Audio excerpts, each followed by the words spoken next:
Hey guys, it's Ivory. Well, it's my voice. If you haven't noticed, that's not my face.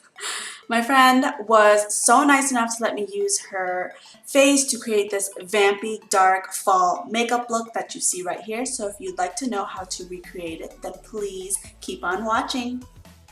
First, I primed her eyes with the Maybelline Age Rewind Concealer, and then to set her eyes, I'm using the Coty Airspun in the shade Translucent Extra Coverage Setting Powder, and I'm using an M64 by Mint Pear to set her eyes. For her eyes, I'm using the BH Cosmetics Ultimate Neutrals palette, and I'm starting off by using those cool toned browns as her transition shades with a fluffy brush. Any fluffy brush will do, but this one is by Wet n Wild. With your transition shade, you basically want to apply this all over the lid, but I like to leave a little space up where her brow bone is just because I will be going in with the shimmer there, so there's no need to transition shade there.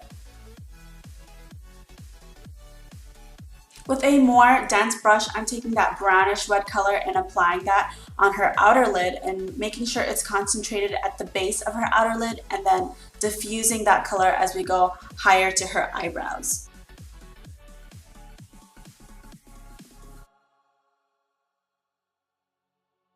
With that same brush, I'm taking that rusty red shadow and applying it to the same areas that we applied the first red, but just slightly lower.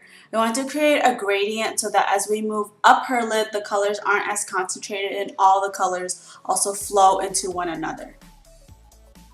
Next, with a very small crease brush, I'm taking that plum brown color and stamping it into the socket of her eye as well as the base of her eye and making a V shape. This just gives her eyes a little more depth, and it really ties in with the fall, like vampy vibe I'm going for.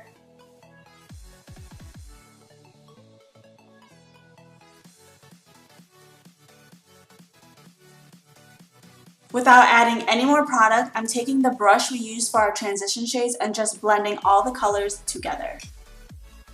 For her lid, I'm using this coppery golden shimmer from the same palette, and I'm applying this with a flat shader brush. I'm applying this to only her inner and middle lid. I'm leaving the outside of her eyes alone so that it fades to our neutral colors. You can use this shadow with a dry brush, but I did wet mine with some MAC Fix Plus just to make the shadow really pop. For winged liner, I'm using the Maybelline Eye Studio Gel Liner in the shade Blackest Black. I did a tiny wing just because I wanted the focus to be on the shadow.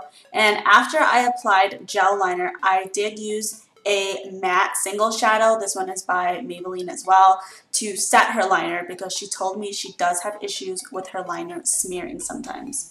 Okay, now I'm going in with some micellar water. This one is by Garnier. It is the mattifying one, and I'm just going to use this to clean up the fallout under her eyes and also just to have a clean base to work on. For primer, I'm using the Smashbox Photo Finish Primer, and I'm just applying that all over her face.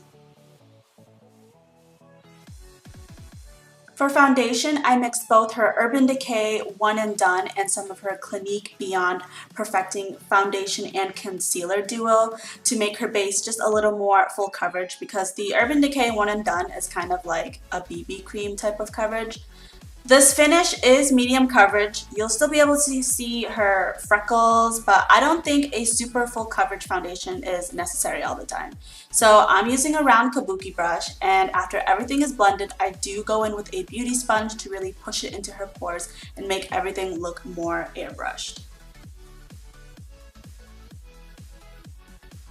For concealer, I'm mixing the brightening Maybelline Age Rewind and also the Maybelline Age Rewind in the shade Light, because the brightening one I don't think is the right undertone for her. So after I mix the two together, I am blending it out with the same beauty sponge. With the L'Oreal Infallible Longwear Shaping Stick Foundation, I'm just adding some dimension to her cheekbones, her forehead, and her jawline. And then I'm going to be blending that upwards with the same sponge.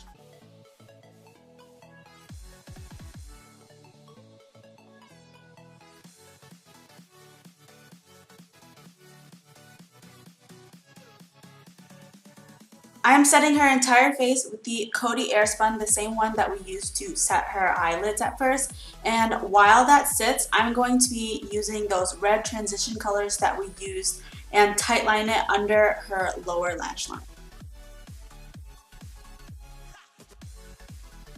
For her inner corner and brow bone, I'm using that off-white shimmer and applying that with a pencil brush.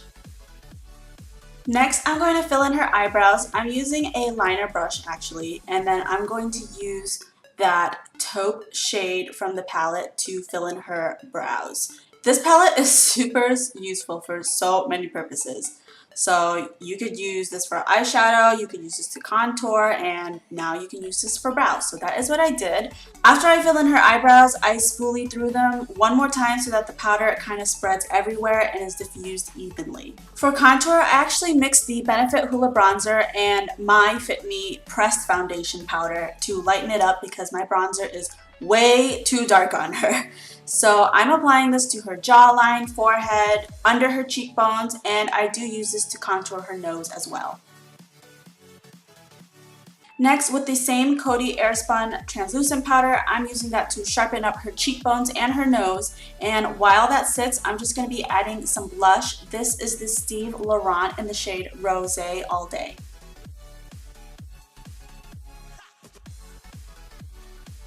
Next, I'm using the Wet n Wild highlighter in the shade Blossom Glow and applying this to the tops of her cheekbones.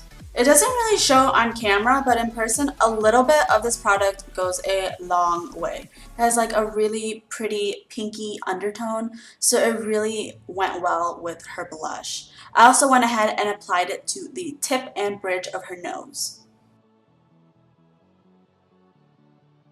Next, I'm setting her brows using the Tartest clear brow gel and running that through her entire brow. So mascara was applied off of camera because that's boring, no one cares about watching that part. And for falsies, I used the Eyelure number 155 lashes. For lips, I'm going in with the Makeup Forever Rouge Artist Intense. I don't actually think they sell this anymore. I tried to look it up to put in the description box and it doesn't look like it's a thing. So, my bad. But a good affordable dupe for this is the NYX Soft Matte Lip Cream in the shade Copenhagen. Without adding anything to the brush, I'm just smoking out her lash line a little bit more. And then to set this, as always, I use both the MAC Fix Plus as well as the Slay All Day. Ooh, yeah, girl, look at her. She looks like a model. So that's it, guys. I hope you enjoyed this tutorial. As always, all the products and brushes that I use will be in the description box below. Don't forget to subscribe, and thank you for watching. I'll see you in my next one. Bye.